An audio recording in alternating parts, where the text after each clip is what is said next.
नमस्कार दोस्तों, सोमनसी क्लासेज में आपका स्वागत है। तो दोस्तों, आज हमारी यह भौतिक भूगोल की वन लाइनर श्रृंखला का दूसरा भाग है। तो चलिए हम लोग इसमें देखते हैं कि हमारे जो महत्वपूर्ण प्रश्न हैं कौन कौन से हैं।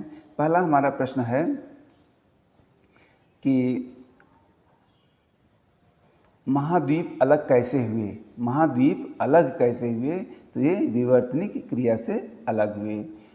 अगला प्रश्न है, आंध्र या अटलांटिक महासागर का यस आकार का रूप यस आकार का है, इसका कारण क्या है? यानी जो हमारा आंध्र या अटलांटिक महासागर है, इसका जो यस आकार है किस कारण से है? तो इसका उत्तर हो जाएगा उत्तर तथा दक्षिण अमेरिका के प्लेटों का पश्चिम दिशा में विभिन्न दर से प्रवाह। यानी उत्तरी और दक्षिणी अमेरिका की जो प्लेटें हैं पश्चिम दिशा में विभिन्न दर से प्रवाहित हो रही हैं, इसलिए इसका आकार यस आकार का है।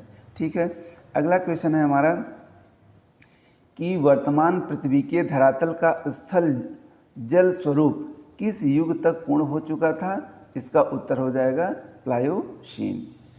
अगला प्रश्न है, वेगनर का अंगारालैंड टेलर के किस विशाल भूखंड से समानता रखता है? वेगनर का अंगारालैंड टेलर के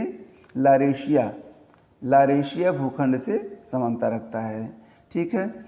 अगला क्वेश्चन है, मेडागास्कर कहाँ स्थित है? तो यह हिंद महासागर में स्थित है। अगला प्रश्न है, पृथ्वी की आकृति एक संपूर्ण गोले जैसी नहीं है, वरन यह भूमध्य रेखा पर उभरी हुई है, क्यों? इसका उत्तर हो जाएगा पृथ्वी के घूर्णन के कारण। ठीक है। अगला क्वेश्चन है हमारा, वेगनर के महाद्वीपीय विस्थापक बल, घूर्णन एवं ज्वारीय बलों को समकालीन वैज्ञानिकों ने किस बल के आलोक में नकार दिया था? तो इसका उत्तर हो जाएगा मैंटिल भाग के संवहन धाराओं रूपी बल के आलोक में। अगला प्रश्न है, पृथ्वी के मैंटिल भाग में संवहन धाराओं के तंत्र की खोज सर्वप्रथम किसने किया था? आर्थर होम्स 1930 में, यानी आर्थर होम्स ने 1930 में इसकी खोज की थी। अगला प्रश्न है, बीतलीय मैदान कहाँ और कैसे बनते हैं? यानी जो बीतलीय मैदान होते हैं कहाँ और कैसे बनते हैं? इसका उत्तर हो जाएगा ये मैदान महाद्वीपीय तटों व मध्य महासागरीय कटकों के बीच पाए जाते हैं, जो महाद्वीपों से बहाकर लाए गए अवसादों के निक्षेप से निर्मित होते हैं। ठीक है। अगला हमारा प्रश्न है, प्लेट शब्द का प्रयोग सर्वप्रथम किसने किया? भूगर्भशास्त्री J2 विल्सन, यानी ये कनाडा के थे, इन्होंने ही प्लेट शब्द का सर्वप्रथम प्रयोग किया। अगला प्रश्न है, रासायनिक रूप से एस्थिनोस्फीयर किसका बना हुआ है? तो यह सीमा का मतलब हो गया सिलिका और मैग्नीशियम। ठीक है। अगला प्रश्न है, पूरा चुंबकीय आंकड़ों के आधार पर भारतीय उपमहाद्वीप, यानी जो अधिकांशतः हमारा प्रायद्वीपीय भारत है, की अवस्थिति का निर्धारण किस क्षेत्र की चट्टानों के विश्लेषण के आधार पर किया गया है? तो यह नागपुर की चट्टानों के विश्लेषण के आधार पर किया गया है। अगला है, पृथ्वी के पृष्ठ पर गतिक परिवर्तन लाने वाले कारक कौन से हैं? तो यहाँ पर विद्युत चुंबकीय विकिरण, भूतापीय ऊर्जा, गुरुत्वीय बल, प्लेट संचलन, पृथ्वी का घूर्णन और परिक्रमण। ठीक है। अगला प्रश्न है, समुद्र नितल प्रसरण कैसे होता है? यानी समुद्र नितल प्रसरण कैसे होता है? जब दो महासागरीय या महाद्वीपीय प्लेट के रचनात्मक किनारे के सहारे एक दरार बन जाती है, तो यह शीघ्र ही मैग्मा बेसाल्ट द्वारा भर दी जाती है। इस नवनिर्मित बेसाल्टिक भू परपटी या महासागरीय कटक पर महासागरीय जल का आवरण हो जाता है, जिससे महासागर का नितल फैल जाता है। ठीक है। अगला प्रश्न है, ध्रुवीय परिभ्रमण किसे कहते हैं? ध्रुवीय परिभ्रमण किसे कहते हैं? प्लेट के प्रवाह से चुंबकीय उत्तरी ध्रुव की दिशा में परिवर्तन होता है, जिससे मालूम पड़ता है कि चुंबकीय ध्रुव ही परिभ्रमण कर रहा है, किंतु प्लेट ही परिभ्रमण करते हैं, ध्रुव नहीं। इसे ही ध्रुवीय परिभ्रमण या चांडलर, इम्पॉर्टेंट है, चांडलर गति कहा जाता है। अगला प्रश्न है, कार्लसबर्ग कटक कहाँ पर स्थित है? कार्लसबर्ग कटक यह अरब सागर में स्थित है। अगला प्रश्न है, आइसोक्रोन क्या है? आइसोक्रोन क्या है? यह वह रेखा है जो समान तिथि के बिंदुओं को मिलाती है। समकालिक रेखा यानी आइसोक्रोन कहलाती है। इसका निर्माण 10 मिलियन वर्षों के अंतराल पर किया गया है। अगला प्रश्न है ध्रुवीय फ्लीइंग बल। ध्रुवीय फ्लीइंग बल पृथ्वी के किस बल की उपमा है? तो यह पृथ्वी के घूर्णन बल की उपमा है। अगला प्रश्न है हिमालय पर्वतों के साथ भारतीय प्लेट की सीमा किस तरह की प्लेट सीमा है? महाद्वीपीय अक्षरण प्लेट सीमा। अगला प्रश्न है पृथ्वी के भूपर्पटी का आधा भाग किस खनिज से बना हुआ है? तो फेल्सपार से बना हुआ है। अगला प्रश्न है रेडियो तथा रडार में किस खनिज का उपयोग किया जाता है? तो इसमें क्वार्ट्ज का उपयोग किया जाता है। अगला प्रश्न है शैलों के अध्ययन के विज्ञान को क्या कहते हैं? पेडोलॉजी कहते हैं। शैलों में सामान्यतः पाए जाने वाले खनिज पदार्थ कौन से हैं? फेल्सपार तथा क्वार्ट्ज। अगला है टोपाज, क्वार्ट्ज, फेल्सपार एवं हीरा में सर्वाधिक कठोर खनिज कौन सा है? तो इनकी कठोरता का जो क्रम है सबसे अधिक हीरा है, फिर उसके बाद टोपाज, फिर क्वार्ट्ज, फिर फेल्सपार। अगला प्रश्न है ग्रेनाइट शैल। ग्रेनाइट शैल में दो प्रमुख खनिज कौन से हैं? तो फेल्सपार 52.3%, क्वार्ट्ज 31.3%। पृथ्वी के अंदर की ऊर्जा अधिकांशतः कैसे उत्पन्न होती है? तो रेडियोधर्मी क्रियाओं, घूर्णन एवं ज्वारीय घर्षण तथा पृथ्वी की उत्पत्ति से जुड़ी उष्मा से।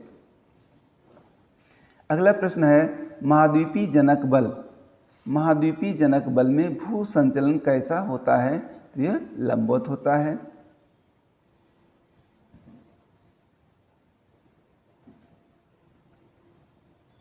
अगला प्रश्न है पर्वत निर्माणकारी बल में भू संचलन की गति की दिशा कैसी होती है? यह क्षैतिज होती है। अगला प्रश्न है भारत में कच्छ की खाड़ी के निकट उत्थित स्थलखंड अल्लाह का बांध किसका उदाहरण है? यह ऊपर मुखी संचलन यानी अपवर्ड मूवमेंट का उदाहरण है। अगला प्रश्न है इंग्लैंड में समुद्र तल से सैकड़ों मीटर नीचे कोयले की खुदाई या मुंबई के प्रिंस डॉक क्षेत्र के जलमग्न वन किस संचलन का उदाहरण प्रस्तुत करते हैं? तो ये अधोमुखी संचलन यानी डाउनवर्ड मूवमेंट का उदाहरण प्रस्तुत करते हैं। ठीक है। अगला प्रश्न है दोस्तों हिमालय, आल्प्स, रॉकीज, एंडीज एवं आपलेशियन, यहाँ आपलेशियन हो जाएगा, आलेशियन लिखा हुआ है, आपलेशियन पर्वतों की उत्पत्ति का परिणाम है वलनीकरण यानी फोल्डिंग। अगला प्रश्न वलित पर्वतों में जीवाश्म पाए जाते हैं, इसका क्या कारण है? वलित पर्वत में परतदार पदार्थ भूसन्नतियों के वलनीकरण की प्रक्रिया से बने हैं, इसलिए यहाँ पर जीवाश्म पाए जाते हैं। अगला प्रश्न है कश्मीर की घाटी किस प्रकार के वलन का उदाहरण है? तो यह ग्रीवाखंड यानी नेप्स का उदाहरण है। अगला प्रश्न है ज्वालामुखी तथा भूकंप किस प्रकार की भू आकृति प्रक्रियाएं हैं? यह अंतर्जनित यानी एंडोजेनिक प्रक्रियाएं हैं। अगला प्रश्न है अपक्षय, बृहद क्षरण, अपर्दन एवं निक्षेपण किस प्रकार की भू आकृति प्रक्रियाएं हैं? यह बहिर्जनित यानी एक्सोजेनेटिक प्रक्रियाएं हैं। ठीक है। अगला प्रश्न है संयुक्त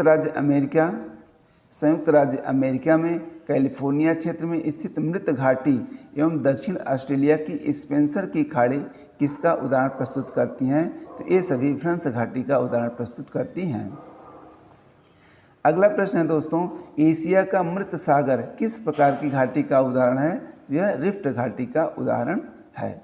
अगला प्रश्न है संसार की सर्वाधिक लंबी रिफ्ट घाटी कौन सी है? तो पूर्वी अफ्रीका की महान रिफ्ट घाटी यह संसार की सर्वाधिक लंबी रिफ्ट घाटी है। ठीक है। अगला प्रश्न है दोस्तों संसार का सर्वाधिक विस्तृत ब्लॉक पर्वत कौन सा है? तो सियरा नेवादा यह संसार का सर्वाधिक विस्तृत ब्लॉक पर्वत है। अगला प्रश्न है अगला प्रश्न है हमारा, राइन नदी के रिफ्ट घाटी के दोनों ओर किन ब्लैक पर्वतों की अवस्थित पाई जाती है? एक ओर बासजेज तथा हार्ज पर्वत, दूसरी ओर ब्लैक फॉरेस्ट था ओडेनबाल्ड पर्वत है। ठीक है, तो अगला है, भारत का सतपुड़ा पर्वत किस प्रकार के पर्वत का उदाहरण है? तो यह ब्लैक पर्वत का उदाहरण है।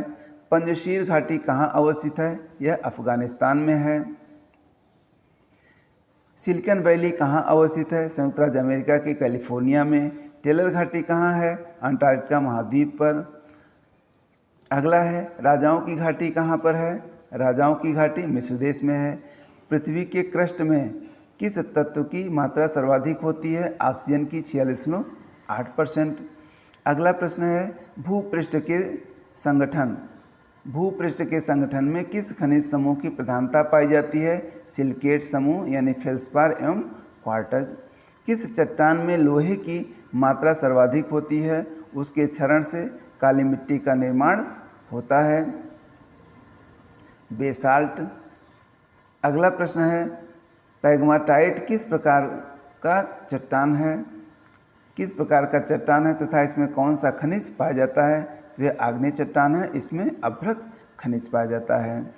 अगला प्रश्न है दोस्तों, लावा के ठोस होने के फलस्वरूप पृथ्वी के अंदर निर्मित चट्टानों को क्या कहते हैं? प्लूटोनिक चट्टानें कहते हैं। सड़कों के निर्माण में प्रयुक्त पत्थर मुख्यतः होते हैं डोलोराइट, ग्रेबो एवं ग्रेनाइट। ये सब आग्नेय चट्टानें हैं, बने हुए हैं। अगला प्रश्न है कि कौन सा खनिज मृदा फास्फोरस का मुख्य स्रोत है? एपेटाइट। अगला प्रश्न है, अम्लीय आग्नेय चट्टानों में सिलिका की मात्रा कितने प्रतिशत पाई जाती है? 65 से 85%। अगला प्रश्न है, कांग्लोमेरेट कैसी चट्टान है? यह अवसादी चट्टानें हैं। क्वार्ट्ज एवं क्वार्टनाइट किस प्रकार की शैलें हैं? ये क्रमशः आग्नेय एवं रूपांतरित शैलें हैं।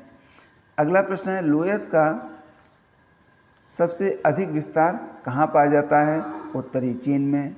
मकराना राजस्थान तथा भेड़ाघाट जबलपुर किसके लिए प्रसिद्ध हैं? यह संगमरमर के लिए प्रसिद्ध हैं। अगला प्रश्न है, कौन सा चट्टान सर्वाधिक कठोर है? सर्वाधिक कठोर कौन सी चट्टान है? क्वार्टजाइट। टिलाइट कैसी चट्टानें हैं? ये वे अवसादी चट्टानें हैं जो हिमानी निक्षेपण से निर्मित होती हैं। अगला प्रश्न है, खनिज तेल किन चट्टानों में पाया जाता है तथा इनकी प्राप्ति की संभावना का ज्ञान कैसे होता है? तो अवसादी चट्टानों में ये पाए जाते हैं। अप्रवेश चट्टानों की दो परतों के बीच यदि प्रवेश शैल की परत आ जाए तो खनिज तेल के लिए अनुकूल स्थिति पैदा हो जाती है। इस तरह से अनुमान लगाया जाता है। अगला प्रश्न है, दामोदर, महानदी तथा गोदावरी नदी बेसिनों की किन चट्टानों में कोयला पाया जाता है? तो अवसादी चट्टानों में। अगला प्रश्न है, आगरा का किला, फतेहपुर सीकरी तथा दिल्ली का लाल किला किन चट्टानों से निर्मित है? यह बलुआ पत्थर नामक अवसादी चट्टानों से निर्मित है। लोयस किस प्रकार की चट्टानें हैं? वायुजनित अवसादी चट्टानें। अगला प्रश्न है, भारत के नदी घाटियों में अवसादी चट्टानों की रचना किस काल में हुई थी? प्लीस्टोसीन शक में। यूरेनियम किस प्रकार के चट्टानों में पाया जाता है? कायांतरित चट्टानों में। ठीक है। अगला प्रश्न है, क्वार्टजाइट का निर्माण किस प्रकार की चट्टानों के रूपांतरण से हुआ है? अवसादी चट्टानों यानी बलुआ पत्थर एवं कांग्लोमेरेट से। अगला प्रश्न है, चट्टानों के रूपांतरण में सर्वप्रमुख कारक कौन सा है? ऊष्मा या ताप। अगला प्रश्न है, टूरमेलाइन एक प्राथमिक खनिज है जिसमें पाया जाता है बोरान। क्या पाया जाता है? बोरान पाया जाता है। तो इस तरह से हमारा आज का यह महत्वपूर्ण प्रश्न रहा। इस श्रृंखला में बहुत ही महत्वपूर्ण प्रश्न शामिल किए गए हैं, तो अतः आप लोग इसको एक दो बार अवश्य देखिए। निश्चित रूप से ये आपको लाभ पहुंचाएंगे। तो चलिए मिलते हैं हम लोग अगले वीडियो में। तब तक आप लोग इसको पढ़ते रहिए।